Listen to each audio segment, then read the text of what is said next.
Hi, I'm Dr. Rasya Dixit. I am a dermatologist practicing in Bangalore from the last 18 years. A lot of patients often ask me, do I need to change my skincare for the winter? Do I need to use a new moisturizer for the winter? Well, the answer is yes, because our skin is dynamic, meaning every day it is changing, the cells are living, they're active, and they're changing in response to the humidity, in response to the fall of temperature, in response to the increased UV radiation.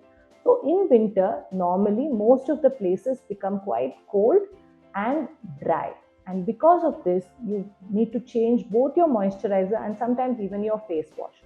So if you have a predominantly oily skin, your skincare may not change much. But if you have a dry skin, sensitive skin, or normal skin, you may have to switch to a soap-free pH balanced face wash to help make sure that that face wash is not stripping the natural oils of the skin, and to a more greasier ceramide based or hyaluronic acid based moisturizer, and then a lotion based sunscreen as well.